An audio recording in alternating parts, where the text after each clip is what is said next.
নমস্কার বন্ধুরা, গৃহকোণ ফ্যামিলির তরফ থেকে তোমাদের সবাইকে স্বাগত জানাই। তোমরা কেমন আছো? আশা করি সবাই ভালো আছো। আমিও খুব ভালো আছি। আর সকালবেলা দেখো এখন ভাতটা বসিয়ে দেবো। এখানে জলটা না আগে বসিয়ে দিলাম, আর এখানে চালটা বের করে নিয়ে এসেছি। চালটা এখন ধুয়ে তারপরে ভাতটা বসিয়ে দেবো। তারপরে মেয়ের তো স্কুল খুলে গেছে, এখন ভাবছি মেয়ের জন্য কি করব। আর কালকে কিছু সবজি রেখে দিয়েছিলাম কেটে, ভাবছি মেয়ের জন্য না একটু সকালে খিচুড়ি বানিয়ে দিই আর ডিম সেদ্ধ করে দেবো। খিচুড়ি আর ডিম সেদ্ধ খেয়ে চলে যাবে। তো চলো বন্ধুরা, আজকে ভিডিওটা দেখতে থাকো। আশা করি তোমাদের সবার ভালো লাগবে, আর ভালো লাগলে অবশ্যই পাশে থেকো। চলো ভিডিওটা শুরু করা যাক আজকে।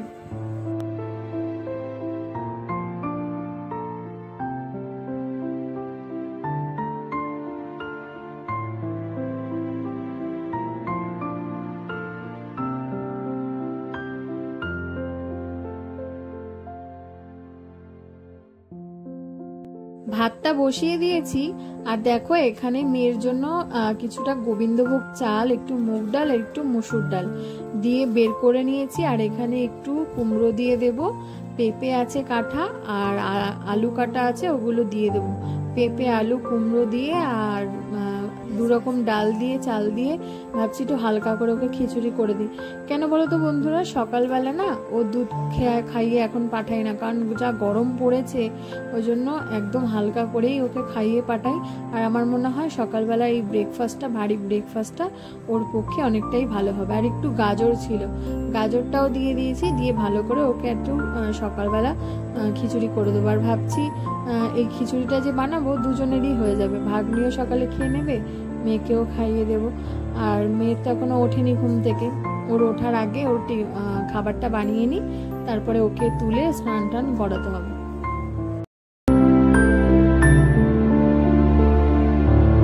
তারপর আমি দেখো প্রেসার কুকারের মধ্যে একটু তেল দিয়েছি, একটু জিরে আর একটু লঙ্কা দিয়ে ফোড়ন দিয়ে, তারপরে আমি কিন্তু ডাল চালটা দিয়ে ভালো করে নেড়েছি, একটু নুন হলুদ দিয়ে জল দিয়ে দিয়েছি। এটাই ওকে বানিয়ে দেবো সকালবেলাটা। আর এটাই আমার ওকে হয়ে গেলে ওকে ডাকবো। আর বন্ধুরা তারপর দেখো আমি কিন্তু এখানে সবজি কাটতে বসে গেছি। কিছুটা কুমড়ো ছিল, বেগুনও ছিল, মাকে বললাম একটু পুঁই শাক এনে দেবে, তাহলে পুঁই শাক কুমড়ো আজকে একটু চচ্চড়ি করব। আর ভাবছি সকালে আজকে সয়াবিনের তরকারি করব।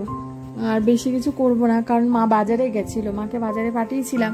মা বলল বাজারে নাকি মাছ নেই, তো মাকে বললাম ছাড়ো, আজকে আর মাছ দরকার নেই, আজকে পুঁই শাক চচ্চড়ি করি আর সয়াবিনের তরকারি করি।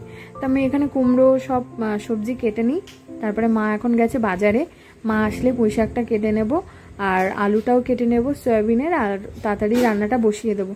মেয়েকে রেডি করে হাজবেন্ডকে বলেছি তুমি আজকে স্কুলে দিয়ে আসো, কারণ সকালবেলাটা না আবার ওর বাবা যাবে, আমি আর ওকে গিয়ে দিয়ে আসবো। ততক্ষণে আমার মনে হয় ঘরে রান্না বান্নাগুলো সেরে নিই। আর বাবা যেহেতু আছে ঘরে, ওই জন্য ওর বাবাকে বললাম যে তুমি বরং ওকে স্কুলে দিয়ে আসো, আনার সময় আমি নিয়ে আসবো, গিয়ে তুমি আর আমি নয়তো যাবো।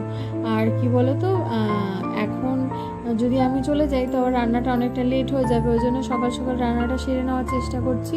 আর মেয়ে তো এখনো ওঠেনি, ও ঘুমাচ্ছে, সকাল সকাল ওকে ডাকছি না। আর এখন বাজে 8টা, আমারও সকালে কাজ করে আমি রান্নাটা আগে বসিয়ে দিয়েছি, মেয়েও খেয়ে বেরোবে। আর এদিকে ঘরের রান্নাটাও তাড়াতাড়ি সেরে নিচ্ছি। আর তাড়াতাড়ি রান্নাটা সেরে নিলে অনেকটাই সুবিধা হয়, জানো তো বন্ধুরা। আর এখানে কিন্তু আমি চচ্চড়ির জন্য আলু কেটে নিচ্ছি। আর দেখো সকালে কিন্তু চা খাওয়া হয়নি, সবজি টবজি সব কেটে গুছিয়ে নিয়েছি। মেয়ের জন্য 2টো ডিম সেদ্ধ দিয়েছিলাম, ভাগ্নির আর মেয়ের জন্য। ডিম সেদ্ধটাও হয়ে গেছে, ওটাকে ছাড়িয়ে নেব ততক্ষণে। আর সয়াবিনও সেদ্ধ করে নিয়েছি, সয়াবিনটাকেও সেদ্ধ করে জলগুলো মানে ঝরিয়ে রাখবো। আর এখানে চা বসিয়ে দিয়েছি, মা আর আমি চা খাবো। চা খেয়ে মেয়েকে তুলে স্নান করিয়ে ওকে তারপরে রেডি করে ওকে স্কুলে পাঠাতে হবে। আর ওকে অত তাড়াতাড়ি ডাকছি না, কারণ আবার এসে ঘুমাবে কি জানি না। আর সকাল সকাল উঠলে না মানে ওর একটু ঘুম পেয়ে যায়, ওই জন্য বললাম এত সকালবেলা ওঠার কোনো দরকার নেই। আর দেখো বন্ধুরা, আমি কিন্তু চা নিয়ে বসে গেছি। মেয়ের সমস্ত কিছু জিনিসপত্র মানে জামা টামা, স্কুলের ড্রেস সব কিছু বের করে গুছিয়ে রেখে দিয়েছে মা। আর এখানে ঘরটর সব গুছিয়ে স্নান করে কাজ সেরে চাটা খাবো। চা খাওয়া হয়ে গেছে। আর দেখো আমি কিন্তু এখানে তরকারিটা বসিয়ে দিয়েছি অলরেডি। আর এখানে আমি সয়াবিন আলুটা আগে ভেজে নিয়েছি, যেহেতু কড়াটা আর ধুলাম না, সেই কড়াতেই সয়াবিনটা বসিয়ে দেবো। আর ব্রেকফাস্টও বানিয়ে ফেলবো, কালকে না পাউরুটি ছিল। মা আর আমি ব্রেকফাস্ট করবো। ভাগ্নি তো বললাম খিচুড়িটা খেয়ে নেবে, মেয়ের যে খিচুড়িটা করেছিলাম ভাগ্নি ওটা খেয়ে নিয়েছে, ডিম সেদ্ধ দিয়ে ঘি দিয়েও খেয়ে নিয়েছে। আর মায়ের আর আমার ব্রেকফাস্ট করবো। হাজবেন্ড তো এখন খাবে না, কারণ মেয়েকে দিতে গেছে। আর ও এসে ওকে অন্য কিছু হয়তো করে দেবো। আর একটা পাউরুটি ছিল, আর পাউরুটিটা ভাবছি মা আর আমি ডিম টোস্ট করে বানিয়ে খেয়ে নেবো। তো দেখো একদিকে পাউরুটির জন্য বসিয়ে দিয়েছি, আর একদিকে কিন্তু রান্নাটাও বসিয়ে দিয়েছি। দুদিকে দুটো করে নিয়ে তাড়াতাড়ি করে নিয়ে ব্রেকফাস্টটাও করব। খিদে পেয়ে গেছে সবার। আর এদিকে আমি সয়াবিনটা বসিয়ে দিই, আর এখানে আমি ডিম টোস্ট করছি। মায়েরটা লঙ্কা দেবো না, কারণ মা লঙ্কা খেতে চায় না, তাই জন্য মায়েরটা লঙ্কা দিইনি। আমি যেটা খাবো সেটাতে লঙ্কা দিয়েছি। ডিম টোস্ট হয়ে গেলে ব্রেকফাস্ট সেরে ফেলবো, তারপর রান্নাও হয়ে যাবে। তারপর অনেকটাই কাজ তো হয়ে গেছে। সকাল থেকে তাড়াতাড়ি এই টাইমটা করে নিলে না অনেকটাই সুবিধা হয়, সারাদিনটা একটু টাইম পাওয়া যায় হাতে।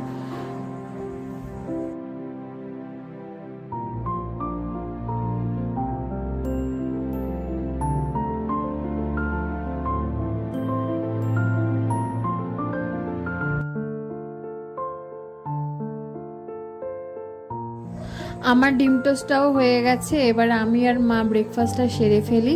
আর এখানে কিন্তু কড়াতে আমি একটু পেঁয়াজ জিরে ফোড়ন দিয়ে পেঁয়াজ দিয়েছি। পেঁয়াজটা ভাজা ভাজা করার পর একটু টমেটো দিয়ে দিয়েছি, দিয়ে আদা রসুন বাটা দিয়ে আজকে কিন্তু খুব ভালো করে আজকে দুবেলার জন্য বানিয়েছিলাম সয়াবিনের তরকারি, রাতের জন্য আর দুপুরের জন্য।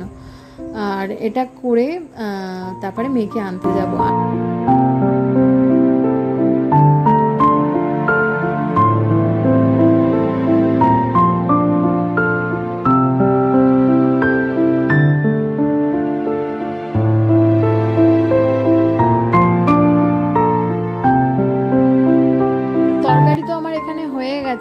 আর আজকে সয়াবিনের তরকারিটা কিন্তু খুব সুন্দর হয়েছে, মা বললো খুব ভালো হয়েছে। আর এখানে দেখো মা কিন্তু বাসনগুলো ধুয়ে নিচ্ছে, আর আমি এখানে রান্না কি করলাম দেখিয়ে দিলাম। চচ্চড়ি তো হয়েই গেছে।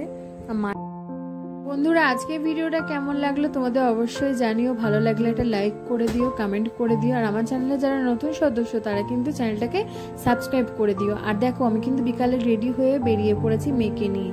আর এখন দেখো ওয়েদারটা এত সুন্দর, তার মধ্যে আমার গাছে কি সুন্দর বেল ফুল ফুটেছে, দুটো ফুল কি সুন্দর ফুটেছে, এত ভালো লাগছে। তা বন্ধুরা আজকে ভিডিওটা এই পর্যন্ত, আবার নতুন ভিডিও তোমাদের সঙ্গে দেখা হবে। চলো টাটা।